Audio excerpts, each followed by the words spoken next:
ಬೇಲೂರು ಹತ್ರ ಇರೋ ಕಸ್ತೂರಿ ರಂಗಪ್ಪ ನಾಯಕನ ಕೋಟೆಗೆ ಬಂದಿದ್ದೀವಿ ಇವತ್ತು. ಸರಿಯಾಗಿ 135 ಕಿಲೋಮೀಟರ್ ಇದೆ.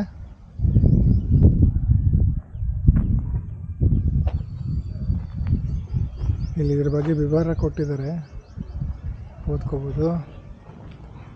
17ನೇ ಸೆಂಚುರಿ ಇದು.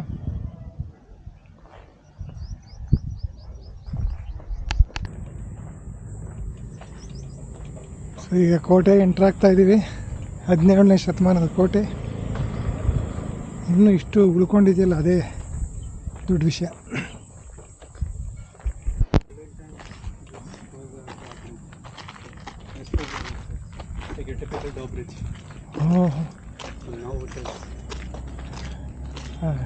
Solid one.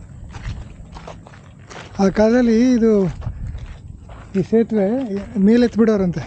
ಇದು ಎತ್ಬಿಟ್ರೆ ಇಲ್ಲಿ ನೀರಿತ್ತು, ನೀರಲ್ಲಿ ಮೊಸಳೆ ಇತ್ತು, ಯಾರು ಒಳಗೆ ಬರೋಕ್ಕಾಗ್ತಾ ಇರಲಿಲ್ಲ. ಇವಾಗ ಪರ್ಮನೆಂಟ್ ಬ್ರಿಡ್ಜ್ ಆಗ್ಬಿಟ್ಟಿದೆ.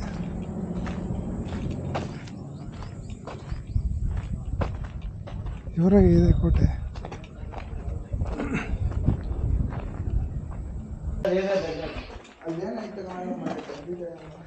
ವಿಶಾಲವಾಗಿದೆ ಕೋಟೆ ನೋಡಿ, ಎಷ್ಟು ಭದ್ರವಾಗಿದೆ. ಆ ಥರ ಬಂಡಿಗಳ ಕಟ್ಟಿದ್ದಾರೆ, ಸರಿಯಾಗಿ ಗಟ್ಟಿಯಾಗಿದೆ. ಸುಮ್ಮನೆ ಬಂದಿಲ್ಲ, ಇದಿಷ್ಟು ವರ್ಷ ಬಾಳಿಲ್ಲ, ಇಷ್ಟು ವರ್ಷ ಕಟ್ಟಿರೋದು ನೋಡಿ ಎಷ್ಟು ಚೆನ್ನಾಗಿದೆ. It's solid right. ಹಾಂ man, what a construction it is.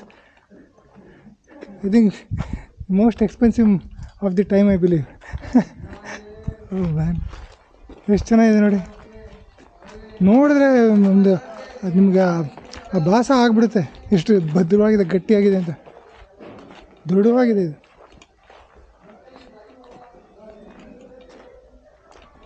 ಮೂರು ಶತಮಾನ 3-4 ಶತಮಾನಗಳಾದರೂ ಇಷ್ಟು ಬಾಳಿದೆ ಅಂದರೆ ಅರ್ಥ ಮಾಡ್ಕೋಬೇಕು ನಾವು. ತುಂಬ ದೊಡ್ಡದೇನಿಲ್ಲ ಕೋಟೆ, ಒಳಗಡೆ ಭಾಗ ಚೆನ್ನಾಗಿದೆ, ದೊಡ್ಡದಿದೆ.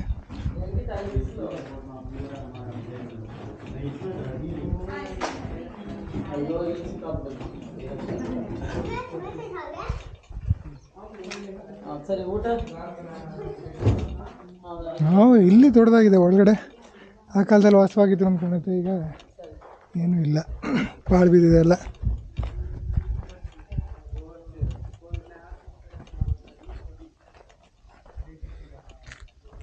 ಸುತ್ತಲೂ ಗೋಡೆ ಮಾತ್ರ ಉದ್ದಕ್ಕೂ ದೊಡ್ಡದಾಗಿ ಕಾಣ್ತಾ ಇದೆ.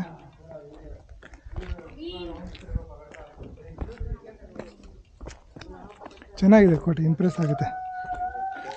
ಇಲ್ಲೆಲ್ಲ ನೋಡಿ ಎಷ್ಟು ಚೆನ್ನಾಗಿದೆ, ಇಷ್ಟು ಕಾಪಾಡ್ಕೊಂಡು ಬಂದಿದ್ದಾರೆ, ಮೇಂಟೈನ್ ಮಾಡಿದ್ದಾರೆ ನೋಡಿ. It's too good. ಇಷ್ಟಾದರೂ ಇದೆಯಲ್ಲ.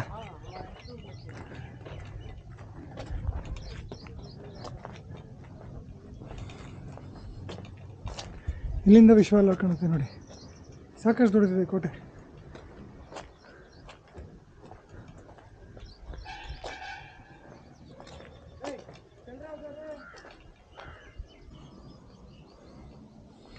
ಇಲ್ಲಿಂದ ಚೆನ್ನಾಗಿ ಕಾಣುತ್ತೆ, ವಿಶಾಲವಾಗಿ.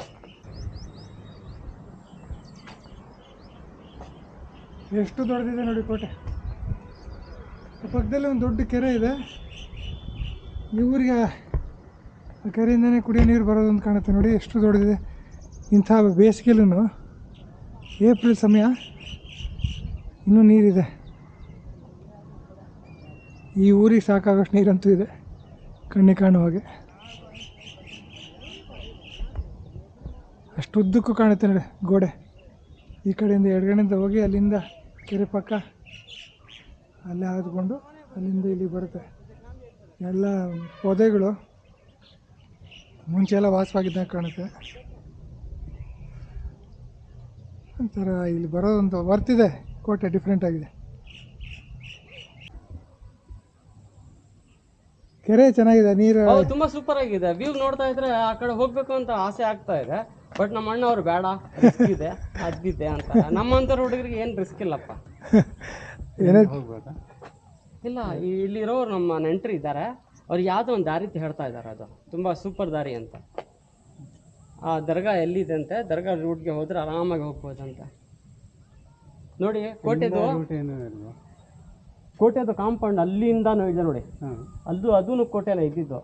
ಆಮೇಲೆ ಈ ಗೋಡೆಯಲ್ಲಿ ಏನೋ ರಿಹಾತ್ಯ ಇದೆ ಅಂತೆ, ಎಲ್ಲೋ ಒಂದು ಬಾವಿ ಇದೆ ಅಂತೆ, ಓಹೋ ಏನೇನೋ ಜನ ಹೇಳ್ತಾರೆ. ಬಾವಿ ಬಟ್ ಇದೆ. ನಾವು ಬಂದಿರೋದು ಫಸ್ಟ್ ಟೈಮ್ ಇಲ್ಲೇ. ಇದು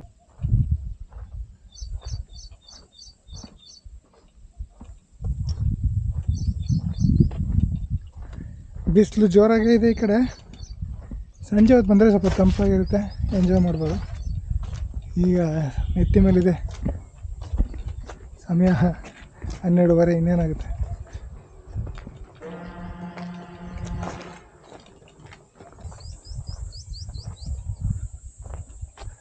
ನಡ್ಕೊಂಡು ಹೋಗ್ತಾನೆ ಇದ್ದೀವಿ, ಅಷ್ಟು ಶುದ್ಧ ಇದೆ. ಗೋಡೆನ ಎಷ್ಟು ಎತ್ತರ ಇದೆ ನೋಡಿ, 6 ಅಡಿ ಇದೆ. ಏನೂ ಕಾಣಿಸೋದಿಲ್ಲ ಆ ಕಡೆ ಏನಿದೆ ಅಂತ. ನೋಡಿ ಇಲ್ಲಿಂದ ಕೆರೆ ಎಷ್ಟು ಚೆನ್ನಾಗಿ ಕಾಣುತ್ತೆ. ನೀರು ಎಷ್ಟಿದೆ, ಎಷ್ಟು ಸಮಾಧಾನ ಆಗುತ್ತೆ ಈ ಬಿಸಿಲಲ್ಲಿ ನೀರು ನೋಡೋದಕ್ಕೆ. ಅದು ಸಾಕಷ್ಟು ನೀರಿದೆ. ಈ ಊರಿಗೆ ಶಿರಾಗೇನು ತೊಂದರೆ ಇಲ್ಲ ಅಂತ ಕಾಣುತ್ತೆ ನೀರ್ದು. ಈ ಕೆರೆ ತುಂಬಿರೋವರೆಗೂ ಇಷ್ಟರ ಮಟ್ಟಿಗೆ ನೀರು ಬೇಕಾದಷ್ಟು ಆಯಿತು. ನೋಡಿ ಒಳಗಡೆ ಕ್ರಿಕೆಟ್ ಆಡ್ತಾಯಿದ್ದಾರೆ. ಕ್ರಿಕೆಟ್ಗೆ ಒಳ್ಳೆ ಜಾಗ ಆಗ್ಬಿಟ್ಟಿದೆ ಕೋಟೆ ಒಳಭಾಗ.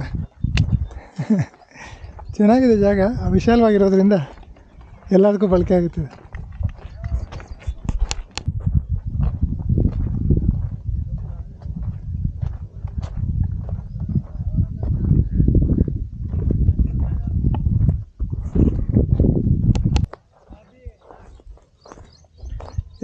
ಯಾವಾಗಾದರೂ ಈ ಶಿರಾ ಕಡೆ ನೀವು ಬಂದಾಗ, ಇಲ್ಲಿ ಪಾಸ್ ಆಗ್ತಾಯಿದ್ದಾಗ ಈ ಕೋಟೆಗೆ ಒಂದು ಸಲ ಬಂದು ಹೋದರೆ ಒಂದು ವಿಭಿನ್ನವಾದ ಅನುಭವ. ಕೋಟೆ ಚೆನ್ನಾಗಿದೆ, ಅದರದ್ದೇ ಆದ ರೀತಿಯಲ್ಲಿ ಚೆನ್ನಾಗಿದೆ. ಏನೋ ದೊಡ್ಡ ಕೋಟೆ, ಏನೋ ವಿಭಿನ್ನ ಅತ್ಯದ್ಭುತವಾದ ನೋಡ್ತೀವಿ ಅಂತ ಊಹೆ ಮಾಡ್ಕೊಂಡು ಬಂದರೆ ನಿಮಗೆ ನಿರಾಸೆ ಆಗ್ಬೋದು. ಸುಮ್ಮನೆ ಹಾಗೆ ಕ್ಯಾಶುವಲಾಗಿ ಬಂದರೆ ಒಂದು ಒಳ್ಳೆ ಕೋಟೆ ಕಣ್ಣಿಗೆ ಕಾಣಿಸುತ್ತೆ. ಒಂದು 15ರಿಂದ 30 ನಿಮಿಷಗಳ ಕಾಲ ಇಲ್ಲಿ ಕಳೆದು ರಿಲ್ಯಾಕ್ಸ್ ಮಾಡ್ಕೊಂಡು ಹೋಗ್ಬೋದು. ಚೆನ್ನಾಗಿದೆ. ಸಂಜೆ ಹೊತ್ತು ಬಂದರೆ ಚೆನ್ನಾಗಿರುತ್ತೆ, ಇಲ್ಲ ಬೆಳಗ್ಗೆ ಹೊತ್ತು. ಮಧ್ಯಾಹ್ನ ಸುಮಾರು ಬಿಸಿಲಿದೆ, ಈ ಪೊದೆಗಳೆಲ್ಲ ಒಣಗೋಗಿದ್ದಾವೆ. ಸಂಜೆ ಹೊತ್ತು ಬಹುಶಃ ಚೆನ್ನಾಗಿರುತ್ತೆ. ಸ್ಥಳೀಯರು ಸಾಕಷ್ಟು ಜನ ಇದ್ದಾರೆ, ಬೋರ್ ಆಗೋಲ್ಲ, ಚೆನ್ನಾಗಿದೆ. ಬೆಂಗಳೂರು ಹತ್ತಿರವಾದ್ದರಿಂದ ಒಂದು ಪಿಕ್ನಿಕ್ ಸ್ಪಾಟ್ ಥರನೂ ಆಗುತ್ತೆ.